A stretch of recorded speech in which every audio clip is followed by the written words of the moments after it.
The Turkish Prime Minister will visit the United States one day after Ankara and Washington resumed issuing visas to each other's citizens on a limited basis. Binali Yildirim's trip is a further sign that the ongoing diplomatic dispute between the two allies is easing.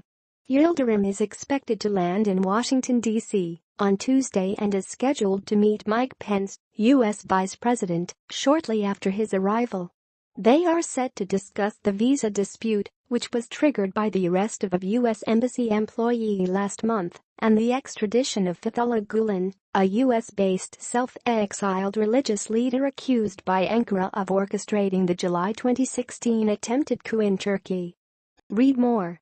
U.S. Turkey to resume issuing non-immigrant visas.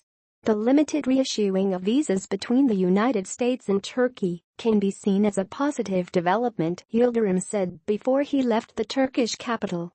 This is important. Connie Toran, a senior MP of the ruling Justice and Development Party, Alaska Party, told Al Jazeera that the talks are expected to focus on mending ties between the two allies. The Prime Minister is taking a large legal team with him in order to strengthen the case for Gulen's extradition during his visit, said Toran, who is also the deputy chairman of Parliament's Foreign Affairs Committee. However, the main topic of this visit will be improving the mutual relations between the two allies. It is not possible for the two countries to sustain this sort of tension for a long time. The relations will have to be normalized, he told Al Jazeera. The Prime Minister has not publicly spoken much about the dispute with the U.S. since the beginning of it. This is important.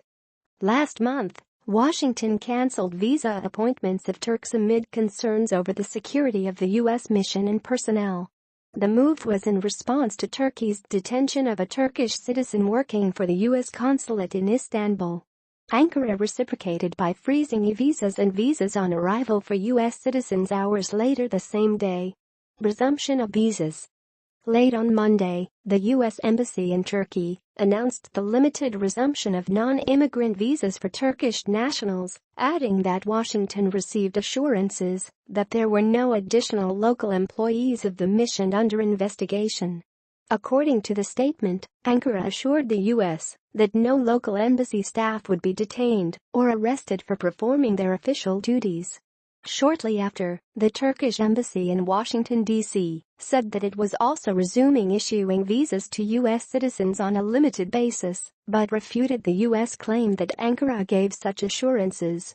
Turkey is a state of law, and our government cannot provide any assurances regarding files that are subject of ongoing processes, the Turkish embassy said. The statement also said that the embassy personnel in question was investigated not because of his official duties, but because of very serious charges against him.